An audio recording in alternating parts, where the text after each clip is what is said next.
Price ரேஞ்சில் ஒரு 5000 ரூபா இன்க்ரீஸ் பண்ணி நம்ம முன்னாடி ஒரு அழகான கிளாசிக் 350 தான் லான்ச் பண்ணியிருக்காங்க ராயல் என்ஃபீல்ட். 2021 லான்ச் பண்ணும்போது அந்த ஸ்கின் அண்ட் போன் எல்லாமே புதுசாக போட்டு அந்த 2021 ஜென்ரேஷனுக்கு ஏற்ற மாதிரி ஒரு வண்டியை லான்ச் பண்ணியிருந்தாங்க. அதுக்கு அடுத்து நிறைய பேரோட ஃபீட்பேக்ஸ் எடுத்துக்கிட்டு 2024 சூப்பரான ஒரு கிளாசிக் 350 லான்ச் பண்ணியிருக்காங்க ரொம்ப அஃபோர்டபுள் ப்ரைஸில். இந்த வண்டியோட ப்ரைஸ் 1,99,000 ரூபாயில் ஸ்டார்ட் பண்ணி 2,30,000 வரைக்கும் தான் இதோட எக்ஸ்ஷோரூம் ப்ரைஸ் கோட் பண்ணியிருக்காங்க. 7 வேரியன்ஸ் 11 கலர் ஆப்ஷனோட ஒரு கலர் ஆப்ஷன்ஸையும் பார்த்து செதுக்கியிருக்காங்க தான் சொல்லணும். அப்போ இந்த நியூ ஜென்ரேஷன் கிளாசிக் 350 என்னென்ன டிஃப்ரென்ஸ் கொண்டு வந்திருக்காங்கன்னு சொல்லிட்டு இந்த வீடியோவில் பார்ப்போம்.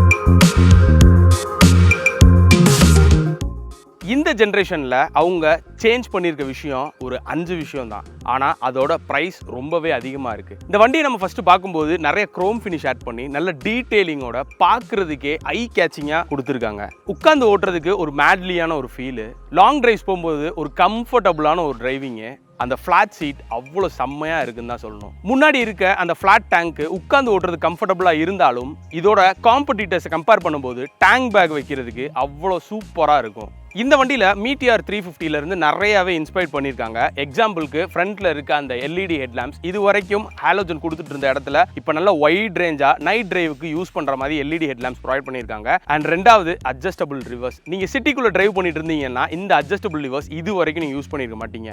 ஆனால் ஒரு லாங் டிரைவ்ஸ் எடுக்கும்போது தான் உங்களுக்கு ஃபிங்கர் பெயின்ஸ் இந்த மாதிரி நிறைய விஷயங்கள் வரும். அதுக்கு கம்ஃபர்டபுளாக இருக்கணும்னு சொல்லிட்டு ராயல் என்ஃபீல்ட் கிளாசிக் 350s எல்லாத்துலேயுமே இப்போ அட்ஜஸ்டபிள் ரிவர்ஸ் கொண்டு வந்துட்டாங்க. அதோட டாப் வேரியன்ட்ஸ்ல மட்டும். அண்ட் மூணாவது இதுல புதுசா ஆட் பண்ணிருக்க இந்த கியர் ஷிஃப்ட் இண்டிகேட்டர்ஸ் இது வரைக்கும் இல்லன்னு சொல்லிட்டு நிறைய பேர் சொல்லிட்டு இருந்தீங்க. ஸோ இந்த புது என்ஃபீல்ட்ல அதை ஆட் பண்ணிட்டாங்க. அண்ட் புதுசா பாத்தீங்கன்னா நமக்கு USB போர்ட்டும் வருது. ட்ரிப்பர் நேவிகேஷன் ஆட் பண்ணியிருக்காங்க. ட்ரிப்பர் நேவிகேஷன் நம்ம மீட்டியார்ல இருந்தது அப்படியே தான் கம்ப்ளீட்டா இதுல அந்த கூகுள் பவர்டு ட்ரிப்பர் நேவிகேஷன் தான். எல்லாமே ஃபோன்லேயும் பார்த்துக்கலாம். அட் த சேம் டைம் இதில் வந்து டர்ன் பை டர்ன் நேவிகேஷன்லேயே நம்மளுக்கு காமிச்சிரும். அது லாங் டிரைவ்ஸ் போகும்போது யூஸ்ஃபுல்லாக இருக்கும். USB நம்மளுக்கு போத் சிட்டிக்குள்ளேயும் சரி லாங் டிரைவ்ஸ் போகும்போது யூஸ்ஃபுல்லாக இருக்கும், முக்கியமாக விளாகர்ஸ்க்கு. அண்ட் இந்த வண்டியோட என்ஜின் எந்த ஒரு சேஞ்சஸ் இல்லாமல் அந்த 350cc அப்படியே எடுத்துகிட்டு வந்திருக்காங்க. 20 bhp 27 Nm ஆஃப் டார்க் தான் இதுவும் ப்ரொடியூஸ் பண்ணுது. ஆனால் முக்கியமாக சொல்ல போனால் நீங்கள் பழைய என்ஃபீல்ட்லாம் ஓட்டிருந்தீங்க அப்படின்னா இது ஓட்டுறதுக்கு கம்ப்ளீட்டாக ஒரு டிஃப்ரெண்ட்டாக இருக்கும். ஆனால் நீங்கள் இப்போ போன ஜென்ரேஷன் இந்த ஜே பிளாட்ஃபார்ம் வந்த இன்ஜின்லாம் யூஸ் பண்ணியிருந்தீங்க அப்படின்னா சிமிலராகவே இருக்குது. ஆனால் ஒரே ஒரு விஷயம், ரொம்பவே நிறைய இருந்த வைப்ரேஷனை இப்போ வந்து ரெடியூஸ் பண்ணியிருக்காங்க. ஓட்டுறதுக்கு கம்ஃபர்டபுளாக இருக்குது. ஹீட்டிங் இஷ்யூஸ் நான் இப்போ ஓட்டின சிட்டிக்குள்ளே இல்லவே இல்லை. அண்ட் கியர் ஷிஃப்டிங் அவ்வளோ ப்ரிசைஸாக இருக்குது. யூஸ் பண்ணுறதுக்கு நல்லா இருக்குது. கிளச் பிளேலாம் அவ்வளோ செம்மையாக இருக்குது. டிரைவிங்க்கு இந்த கிளாசிக் 350 ரொம்பவே கம்ஃபர்டபுளாக இருக்குது. ஆனால் அந்த ராயல் என்ஃபீல்டுக்கு ஏற்ற மாதிரி அந்த சவுண்டு கேட்டிங்க அப்படின்னா இதில் ரொம்பவே கம்மியாக இருக்குது. அது மட்டும் தான் சொல்லுவேன். ஆனால் அந்த தட் சவுண்டை இன்னும் நாங்கள் எக்ஸ்பெக்ட் பண்ணுறோம் ராயல் என்ஃபீல்டு இருந்து. என்னதான் BS6 Phase 2 வந்து அது எல்லாமே கம்மி ஆனாலும் சரி, ராயல் என்ஃபீல்டு அப்படின்றதுக்கு உரித்தான அந்த சவுண்டை வந்து கொண்டு வந்தாங்க அப்படின்னா இன்னும் செம்மையாக இருக்கும். இது போக இந்த வண்டியில் சேம் அந்த ட்வின் டவுன் டியூப் சேசஸ், நல்ல ரிஜிட்டான சேசஸ் தான் ப்ரொவைட் பண்ணியிருக்காங்க.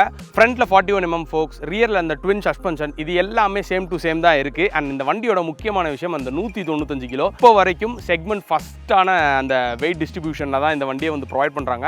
இது போக இந்த வண்டியில் பார்த்தீங்கன்னா பேஸ் வேரியண்ட்டில் வந்து டியூப் டயர்ஸும் டாப் வேரியன்ட்ஸில் வந்து டியூப்லெஸ் டயர்ஸ் வந்து ப்ரொவைட் பண்ணுறாங்க. கிட்டத்தட்ட 7 வேரியன்ட்ஸும் 11 கலர் ஆப்ஷன் வந்து இந்த வண்டியில் ப்ரொவைட் பண்ணியிருக்காங்க. ஒரு கலரும் ரொம்பவே பார்த்து தான் ராயல் என்ஃபீல்ட் பண்ணியிருக்காங்க. நான் முன்னாடியே சொன்ன மாதிரி இந்த வண்டியோட ப்ரைஸ் வேரியன்ஸ் அண்ட் கலர் ஆப்ஷனுக்கு ஏற்ற மாதிரி சேஞ்ச் ஆகுது. அந்தந்த சிட்டி அண்ட் ஸ்டேட்டுக்கு ஏற்ற மாதிரி அவங்களோட ஆண்ட்ராய்ட் ப்ரைஸ் வந்து கோட் பண்ணுவாங்க. அண்ட் எனக்கு இந்த வண்டியில் இருக்க மேஜரான ப்ராப்ளம்ஸ் வந்து அந்த மிரர்ஸ் தான். இன்னும் கொஞ்சம் ஸ்ட்ராங்காக கொடுத்துருந்தா நல்லா இருந்திருக்கும். ஏன்னா ஓவர் வைப்ரேஷன், டாப் ஸ்பீடில் போகும்போது ஷேக்கினஸ் தெரியுது, பின்னாடி வெஹிக்கிள் தெரிய மாட்டேங்குது. மற்றபடி கம்பேரிட்டிவாக இந்த வண்டியை நல்லாவே ப்ளே பண்ணியிருக்காங்க ராயல் என்ஃபீல்ட். இந்த வண்டியோட காம்படிட்டர்ஸான ஜாவா, ஹோண்டா இது எல்லாமே கம்பேர் பண்ணோம் அப்படின்னா கமெண்ட் செக்ஷனில் கமெண்ட் பண்ணுங்க. அது ஒரு கம்பாரிசன் வீடியோ அடுத்து நாங்கள் போடுறோம். இந்த வீடியோ பிடிச்சிருக்குன்னு நினைக்கிறேன். மறக்காம லைக் பண்ணி யூஸ்ஃபுல்லானவங்களுக்கு ஷேர் பண்ணுங்க. தேங்க்யூ ஃபார் வாட்சிங். Stay tuned மோட்டோகிராஃபிக்.